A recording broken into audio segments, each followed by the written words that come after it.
Hey Harper, I know you're a team first individual, but it felt like getting a career high 23 kills was needed in that match. What are your thoughts? I mean, I think the first two sets wasn't our best volleyball, and I said it before, but the first two sets wasn't Nebraska volleyball. So just finding a way to get back to that and go back to our training. And that's what we talked about between the second and third set, just going back to Nebraska volleyball. And I mean, we all stepped up in our own ways. So I think I was just able to do that with my attacking. So I'm just lucky I had Bergen there because our connection struggled at first and then we got it going. So. How does that connection evolve during the match too? Is that a communication or just feeling where you're at that day? How does that change during the day? I mean, yeah, I feel like the gym plays a big role in that, and that's not to use that as an excuse, but playing in Bob all the time and then going to a new gym, a lot can affect that, and sometimes that's the setting, sometimes it's serving and passing, just how the ball moves. So I think it's just adjusting to where we are, and John used to say great ones adjust, so that's kind of what we revert back to in moments like that, but there's a lot of things that go into that, for sure. Speaking of adjustment, I saw some players who mid-match had their roles change and then got back out there. Yeah. How do you see them handle that and continue to contribute in their different role? Yeah, we're just really lucky to have that many people, and everyone has their own strengths. So we're just lucky that we have that deep of a roster, and we're able to make changes like that because not a lot of schools can do that in moments when they need it. So we're just we're just super lucky that we have so many people that are ready to go in. Danny talked about the match too. Like part of that is trusting them to make those decisions on who needs to be moved around or roles need to be adjusted. What does it take to have that trust in them that they're going to put you in a position to succeed? I mean, yeah, we play together all the time. Like every day we're playing and we're competing, so we all know what it's like to play against each other. We learn each other's strengths and weaknesses. So, like I said, we're just super lucky that we have that many people. But I just think that trust comes from practice and comes from playing together and getting used to it because any of those girls could come in and do a great job. So we're just lucky that we were able to compete together like that, and we have such a competitive gym, like the A and B side. Half the time the B side can beat the A side, and you never know how that's going to go. So we're just lucky that we have that many competitive girls who are willing to wait their turn and then execute when they need to. You talk about having to make personal sacrifices for the betterment of the team. How, is that a high priority conversation? A little bit. I think at the end of the day, we're team first, and that's something we talk about all the time in our locker room. Like, we're team first, and people are ready to make changes. People are ready to go in and do what's best for the team. So if that's getting subbed out and having to be a cheerleader on the bench, that's what's going to happen, and everyone's going to do it with a smile on their face because we always push team first. And like Danny says all the time, we're more worried about a banner than an All-American or awards like that. So that's what we try and focus on. Working with Danny and Jalen now, is that reset or refined anything you do hitting?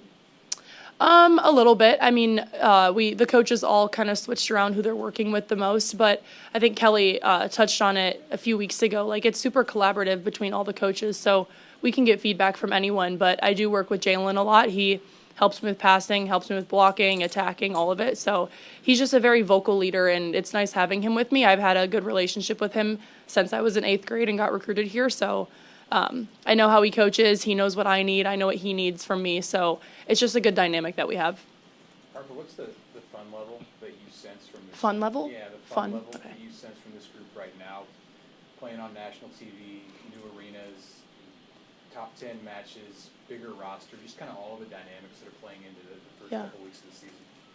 I mean, I think we're lucky that we have that stage to play on, and we have so many new people this year. We have Virginia. A lot of the freshmen are new, so having them get to experience what Nebraska is all about and how much love and support we have from the fans and from people across the country, I think it's super cool for them to experience that because before you get here, you don't really understand. So I think it's been really fun for all of them to experience it, and it's also fun for the upperclassmen and the people who have been here to watch them embrace it and watch them take it all in. And, you know, the older girls were a little used to it by now, but it never gets old. So it's just been super fun, and all the freshmen have worked so hard this whole preseason and going into the season. So it's been really cool to see them grow and see them enjoy what Nebraska volleyball is all about. Are there things about Danny's culture that bring that out, that encourage that type of atmosphere within the team?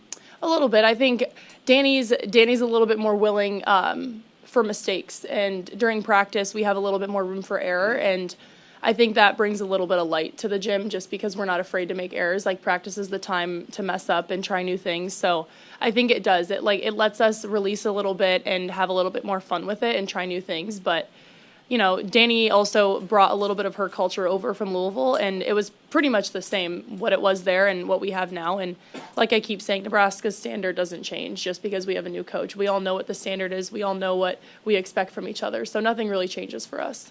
Are there any new things that you're trying in practice that you're trying to implement in your game? You know, Danny hates tipping. So I'm trying not to tip as much, but recently it's been working. So that's kind of interesting to get used to just because tipping is something that is kind of evolving in the game. So that's definitely something I'm working on. I'm trying not to tip as much. What are you looking forward to most about your first home match here at Bob Bann Sports Center this year? I think it's just exciting to be back in Bob. We have so many people that come from all over the country to watch us play, and I think we take it for granted sometimes how special it is to play in Bob because it's hard to come here as an away team and beat Nebraska Volleyball with all of our fans. So I think it's just really exciting, and I think it's going to give the fans an opportunity to see how deep our roster is and hopefully give everyone a chance to prove that. So it's just really exciting, and, you know, it's always fun playing in Bob, so you can't really complain. Does it feel weird that your guys' true home opener is like 3 weeks into the season? Yeah, a little bit, but at the same time, like, AVCA was so fun, and in a way it felt like a home match. We basically had it all Nebraska fans, so it didn't really feel any different, but AVCA was super fun, and I know we all enjoyed how that turned out, of course, but, you know, I feel like it didn't change much for us just because it felt like a home match. For a lot of pins coming out of high school, maybe back row play is what takes the longest, yet that's what's getting Tareya on the court right now. What have you seen from her and how she's able to help this team in the role she's playing? Yeah, she's a great passer, and that's something that's super important coming into college and being able to do everything as a sixth rotation outside. So her defense is remarkable, and her passing is outstanding for a freshman. And I know it was better than mine. So I'm super impressed with her, and I'm really happy that she's getting the chance to show that because I feel like she's definitely holding her own back there. You guys obviously schedule hard every year with non-conference, but now that you're sort of through these first 2 weeks, how mentally draining is playing 3 top 10 teams right out of the gate like that, and just now that you're through, I guess, how do you handle things going forward?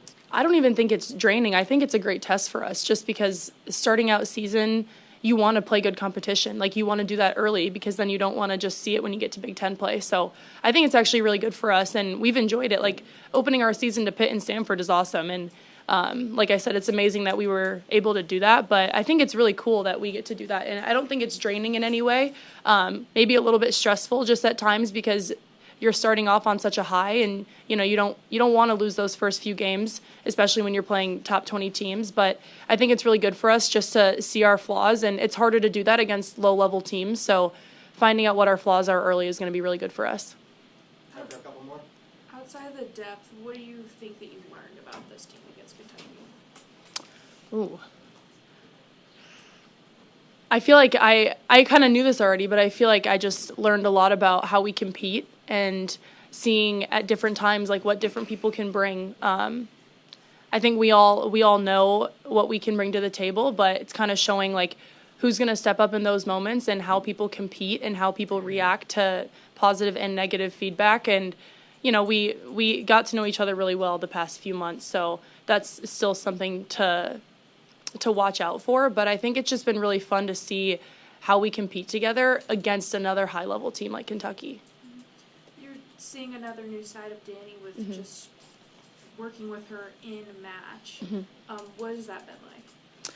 And Danny's super fun, and she's a little bit more vocal and active than Coach was, so that's kind of an adjustment for us. But it's super collaborative between all the coaches during timeouts and during rallies, and I think it's really fun to see that just because we're all open to seeing more feedback from more people and different coaches. So it's been really cool just to see how she handles those moments too, and how we respond to her and how she responds to us and how she can learn from us and how we can learn from her too.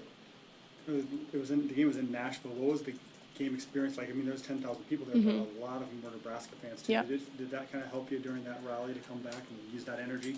Yeah, for sure. I mean, like I said, I keep saying this all the time, but we're really lucky that we have that many fans across the country to help and support us. And I don't know if we would have been able to pull that off without their encouragement and without their energy and presence. Of course, that starts with us on the court, and I think that started to feed into the crowd a little bit, but we're definitely lucky to have them there, and I feel like it helps us push to win a lot of the time. All right, thanks everybody. Thank you.